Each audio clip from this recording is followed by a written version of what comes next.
All right, today we're going to talk about a tool that helps us read the secret language of the market, a language that goes way beyond just looking at price. We are diving deep into the Klinger Oscillator. I mean, think about it, right? You see a stock price just shooting for the moon, and your first thought is, I got to get in on that. But what if that whole rally is just running on fumes? See, a price chart shows you what's happening, but it doesn't show you the conviction behind the move. And that, well, that's a huge problem, because a move without real power behind it is a move you just can't trust.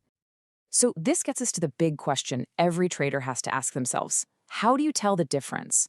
How do you know if you're looking at a strong, solid move that's got legs or just a weak little head fake that's about to fall apart? How do you know if the price is telling you the truth? And this is the core idea right here. It's so simple, but so powerful. Price tells you what direction things are going. Up, down, sideways. But volume tells you how much commitment, how much firepower is behind that move. It's the real difference between a whisper and a roar. You absolutely have to look at both to get the full story. And that's exactly what Stephen Klinger set out to do back in '97. He wanted to create an indicator that could actually measure the long-term flow of money, one that would smash price and volume together into one single powerful signal. He wanted to see if big money was truly flowing into an asset or if it was quietly being sold off in the background. So how in the world does this thing actually work? Well, the secret ingredient, the magic behind the Klinger oscillator, is this concept he called volume force. So let's decode what that really means. Okay, so volume force isn't just looking at those simple volume bars at the bottom of your chart. No, it's way smarter than that. It's a special calculation that measures the intensity of the money flow. It basically asks, is the big money showing up on the up days or on the down days? It's trying to quantify the real enthusiasm, or the real panic, behind a price swing.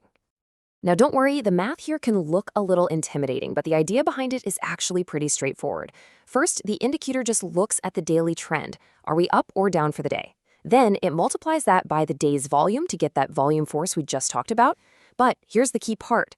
It then smooths out all that data using two different moving averages, a fast one to track short-term momentum and a slow one to track the bigger long-term trend. The final Klinger line you actually see on your chart, it's just the difference between the two. That's it. It's all about comparing the recent action to the established trend. Okay, so we know what's under the hood. Now for the fun part, right? How do we actually use this thing to find tradable signals? So when you pull up the Klinger on your charts, you're going to see two lines. The main one is the Klinger line itself. That's our fast line showing the short-term versus long-term money flow. And the second one is called a signal line. It's really just a smoothed out version of the Klinger line designed to make the signals a little clearer and easier to spot. The most common signal you'll see is a simple crossover. When that faster Klinger line punches up and crosses above its slower signal line, it's a hint that buying pressure is starting to pick up steam. That's a bullish signal. And, you guessed it, when it crosses below, it suggests selling pressure is gaining the upper hand, and that's your bearish signal. Now there's another really important line here, the zero line. Think of it as the 50-yard line for money flow. When the oscillator is trading above zero, it means the dominant long-term trend is positive. More money is flowing in. That's accumulation. But when it drops below zero, the long-term trend is flipped negative. Money is flowing out. That's distribution. This gives you that all-important bigger picture. Okay, now this is where things get really interesting. This is probably the most powerful signal the Klinger can give you. Divergence. This happens when the price and the oscillators start telling you two completely different stories. For instance, maybe the price of a stock is sinking, making a sad new low, but you look down at the Klinger and wait a second, it's actually making a higher low. That's a classic bullish divergence. It's a huge warning sign that even though the price is falling, the selling pressure is actually running out of gas, and a reversal could be coming. So I'm sure some of you are thinking, hey, there are lots of other volume indicators out there, and you are absolutely right. So how does the Klinger stack up against some of the other popular tools that traders use? It's a great question, right? I mean, we've got classics like on-balance volume or OBV that have been around forever. So what's so special about the Klinger? What new perspective does it bring to the party? Well, this table really breaks it down nicely. See, OBV is fantastic for confirming a price trend, and Chaikin money flow, or CMF, is great for looking at short-term buying or selling pressure. But the Klinger oscillator has a totally different mission. Its specific job is to identify the long-term trend of the money flow itself. This makes it a much more nuanced tool for trying to spot those major, long-lasting shifts from buying to selling or vice versa. Okay, so let's be really clear about something. It is absolutely crucial to have a balanced perspective here. As powerful as this tool can be, the Klinger oscillator is not a magic crystal ball. The pros are pretty obvious. It gives you that much richer picture by combining price and volume, and it is amazing at spotting divergence. But, and this is a big but, the cons are just as real. It can definitely throw you some false signals, especially when the market is just chopping around sideways. And you have to remember, it is a lagging indicator. It helps confirm what's happening or what just happened. It does not predict the future. Of course, the billion-dollar question is, does it actually work? I mean, all this theory is great, but what happens when you apply it to the real world? Let's take a look at a very simple backtest using that crossover strategy on the S&P 500 going all the way back to 1993. Wow, okay, that first number is pretty eye-popping, a win rate of almost 63%.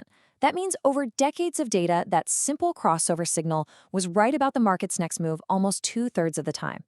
That sounds fantastic, doesn't it? Hold on. Before you run off and bet the farm on this, look at this next number. A maximum drawdown of nearly 46%. What that means is, at its absolute worst point, an account trading only this strategy would have lost almost half of its value. This is a huge reminder that even a strategy with a high win rate can be dangerous if those few losing trades are big ones. And that brings us to what is probably the golden rule of technical analysis. This quote says it all, really. The Klinger oscillator, or any single indicator for that matter, should never be used all by itself. It's one piece of the puzzle. It's a confirmation tool, not a standalone system. So let's just sum it all up. What's the bottom line? The Klinger oscillator gives you a really unique view into the flow of money. We saw that it can provide a high win rate, but that comes with very significant risk. Its real power, its true strength, is when you use it to confirm signals from your other analysis. It answers the question, how strong is this move? Not what's going to happen next. So I'll leave you with this question to think about. The next time you pull up a chart, don't just look at the price. Ask yourself about the conviction behind that price. Because once you can see both, you might find that the market is telling you a completely different and much more useful story.